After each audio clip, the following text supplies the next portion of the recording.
आटा आटा आटा आटा। इसरो और डीआरडीओ की तरफ से एक बहुत इंटरेस्टिंग खबर सामने आई है और इसरो ने ट्वीट भी किया है और उसके अंदर ये लिखा हुआ है, we achieved it, India achieved it. जिन नेबर कंट्रीज के साथ हम मुकाबला करते नजर आए हैं, आज वो रीयूजेबल रॉकेट लॉन्च कर रहे हैं, आज वो पता नहीं कौन कौन से रॉकेट्स लॉन्च कर रहे हैं, पता नहीं कौन कौन से मिशन लॉन्च कर रहे हैं, और हम आज आटे की लाइन में लगे हैं। ऐसा चमत्कार हुआ, जो चमत्कार बोले या बोले कि ऐसा इसरो की और डीआरडीओ की मेहनत का वो सफल परीक्षण हुआ जिसे देखकर घबरा गए पाकिस्तान और चाइना। इंडिया का इस पोजीशन में चाइना के मुकाबले में खड़ा हो जाना इटसेल्फ, एंड चाइना इंडिया को इटसेल्फ ये रिकॉग्नाइज किया जाना कि वो ग्लोबल साउथ की बात कर रहा है, that is a big mileage. उन्होंने रीयूजेबल सैटेलाइट लॉन्चर जो है वो बनाने में कामयाबी हासिल कर ली है। पहले सोशल मीडिया पे पोस्ट वायरल थी कि एक साइड पे हमारे प्राइम मिनिस्टर आटे की लाइन में जो सा लोगों को आटा दे रहे हैं, और इंडिया के प्राइम मिनिस्टर जो है वो कोई रॉकेट का लॉन्च वगैरह था उनका, वो इसलिए आपने ये शायद देखा हो ना देखा। रीयूजेबल लॉन्च व्हीकल यानी कि जिस व्हीकल को हम दोबारा यूज कर सकते हैं, उसे कर्नाटक के चित्रदुर्ग में टेस्ट किया गया। ऐसा पहली बार नहीं हुआ कि राशन की तकसीम के दौरान इतनी जानों का ज़िया हुआ हो। इससे कबल मुल्क भर में भी आटे की तकसीम के दौरान अब तक 10 अफराद अपनी कीमती जानें गंवा चुके हैं। आमतौर पर होता है। कार दोस्तों, जय हिंद दोस्तों, फिर से आप लोगों के सुपर फास्ट के नई वीडियो में आपका स्वागत है। दोस्तों, जैसा कि अभी आप लोगों को मालूम होगा कि भारत चाइना को भी पीछा छोड़ते हुए नज़र आ रहा है और पाकिस्तान तो पीछा है ही, लेकिन जो इसरो ने कमाल कर दिखाया है, रॉकेट एक से एक लॉन्च कर रहे हैं, लेकिन वहीं पर पाकिस्तान को देख लीजिए कि वो कहाँ पे स्टैंड कर रहा है। वो एक मतलब कि जहाँ पे भारत रॉकेट लॉन्च करने में लगा हुआ है और वहीं पर पाकिस्तान अपनी आटा दाल चावल बांटने में लगा हुआ है।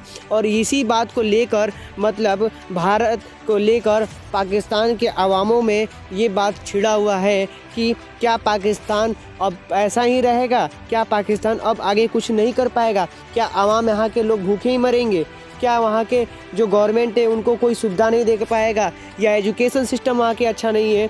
सारी चीज़ों को लेकर पाकिस्तानी मीडिया इस पर मुद्दा बार बार उठाया करती है। रही बात जो इसरो है, वो इसरो इंडिया का मतलब कि जो रॉकेट लॉन्च मतलब प्रत्येक ईयर करता रहता है, उस चीज़ को लेकर पाकिस्तान हमेशा सदमे में रहता है। और रही बात, चाइना भी इस बात को लेकर शॉक्ड है कि भारत ऐसा इतना डेवलप करते हुए नज़र आ रहा है, जिसके वजह से एक बहुत ही पावरफुल कंट्री बन सकता है, जो कि 2025 तक की इनको पीछा छोड़ देगा। यानी एक उभरता हुआ नज़र आ रहा है भारत, जो कि अमेरिका को भी पीछे छोड़ सकता है। और उम्मीद है कि आइए पाकिस्तानी मीडिया इस पर क्या बोलती है, सबसे पहले इसको नज़र रखते हैं और उसके बाद में आपको मिलते हैं वीडियो के एंड में। हुआ, जो चमत्कार बोले या बोले कि ऐसा इसरो की और डीआरडीओ की मेहनत का वो सफल परीक्षण हुआ जिसे देखकर घबरा गए पाकिस्तान और चाइना। रीयूजेबल लॉन्च व्हीकल यानी कि जिस व्हीकल को हम दोबारा यूज कर सकते हैं, उसे कर्नाटक के चित्रदुर्ग में टेस्ट किया गया। लॉन्च व्हीकल वापस आया, चिनूक से फायर किया गया था। ये लॉन्च व्हीकल वापस आया और इसने अपनी अपनी अपनी जो कैपेसिटी है वो डेमोन्स्ट्रेट की।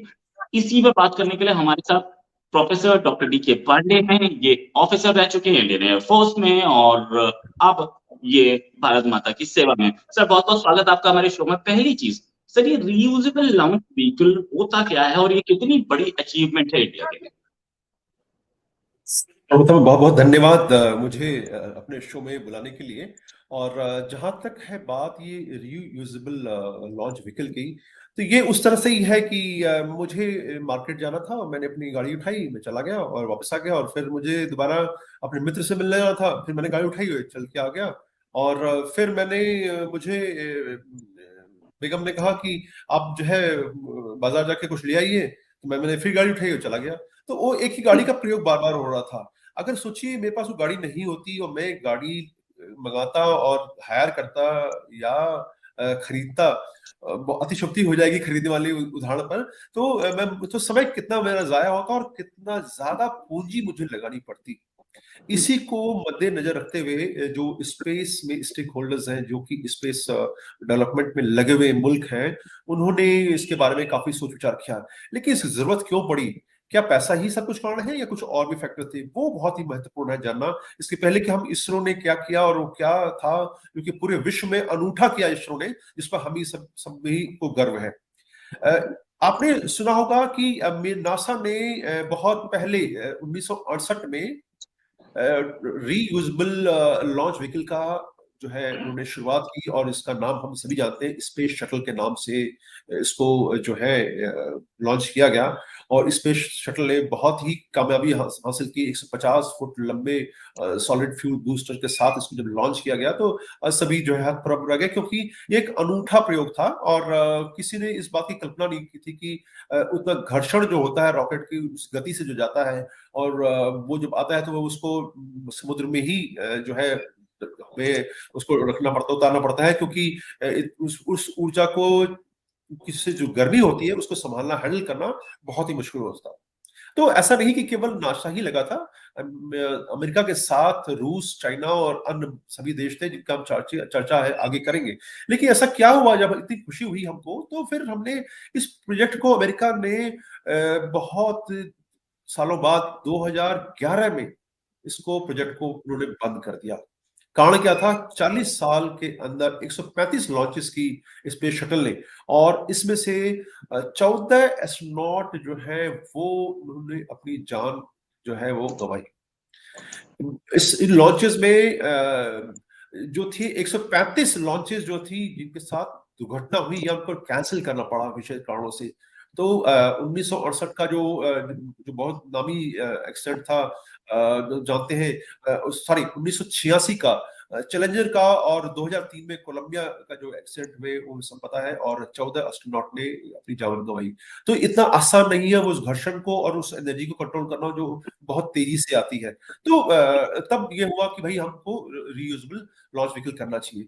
लेकिन अब जो दूसरा फैक्टर था कि इसमें जो पूंजी लगती है वो पूंजी जो है बहुत ज्यादा है, और हमारे जैसे एक डेवलपिंग कंट्री के लिए जो कि अभी विकास की तरफ प्रयास कर रहा है, जो बेसिक मूलभूत आवश्यकताएं हैं उन्हें सहजता से लोगों तक पहुंचाने का प्रयास कर रहा है, क्या वो स्पेस रीयूजेबल लॉन्च व्हीकल का आविष्कार कर सकता है या खोज कर सकता है अपने नए आयाम में। मैं क्यों आविष्कार कह रहा हूं, अभी आपको आगे मालूम पड़ेगा कि जो अभी इसरो ने किया है वो निश्चित रूप से पूरे विश्व के लिए एक उपलब्धि है। टेक्नोलॉजी के हवाले से बात कर रहा हूँ कि जिन नेबर कंट्रीज के साथ हम मुकाबला करते नजर आए हैं, आज वो रीयूजेबल रॉकेट लॉन्च कर रहे हैं, आज वो पता नहीं कौन कौन से रॉकेट्स लॉन्च कर रहे हैं, पता नहीं कौन कौन से मिशन लॉन्च कर रहे हैं, और हम आज आटे की लाइन में लगे हैं। आज हमारी यूथ पॉलिटिक्स में इतनी इन्वॉल्व, मतलब उस वे में हो चुकी है जिस वे में शायद नहीं होना चाहिए। मेरा सवाल ये है। ठीक है, फिर अगर आप यही बात कर रहे हैं तो फिर मैं आपको थोड़ा सा पीछे लेके जाना चाहूंगा, सकूत ढाका पे 1971 पे, जहाँ पे आप वहाँ पे नस्लें तब्दील करने गए थे। ठीक है, जहाँ जिनको आप कह रहे थे कि ये लोग तो 1 टके के नहीं है, 2 टके के नहीं है, वो टक्का 1 टक्का आपके 3 रुपए के बराबर है। और टेक्नोलॉजी में वहाँ पे बुलेट, आपने टेक्नोलॉजी की बात की ना, वहाँ पे 3 बुलेट ट्रेन चल रही है। ढाका में आज तीसरी, आज या कल रात को तीसरी बुलेट ट्रेन का आगाज हो चुका है। आपने ये कहा ना कि आटे की लाइनों में, और यहाँ पे भगदड़ मच के 15 लोग शहीद हो चुके हैं। तो आप किस चीज की बात कर रहे हैं, किस टेक्नोलॉजी की बात कर रहे हैं? अगर आप बात कर रहे हैं कि वसाइल की बात कर रहे हैं, अगर आप बात कर रहे हैं कि अपॉर्चुनिटीज की बात करें कि यूथ बाहर क्यों जा रही है, यूथ को यहाँ तो दोस्तों अभी आप लोगों ने वीडियो में देखा, वीडियो के क्लिप में देखा कि जो पाकिस्तानी पब्लिक है वो वहाँ के एंकरों से ये बोलते हुए नज़र आ रहे हैं कि जो भारत एक ऐसा मुल्क है कि जो टेक्नोलॉजी में आगे हुए निकलते हुए नज़र आ रहा है। और रही बात तो ये भी कि जो इसरो ने लॉन्च कर रहे हैं, रॉकेट लॉन्च कर रहे हैं, मिसाइल लॉन्च कर रहे हैं, तो एक से एक टेक्नोलॉजी को आगे बढ़ाते हुए यहाँ तक कि आर्टिफिशियल इंटेलिजेंस भी आगे निकलती हुई नज़र आ रही है।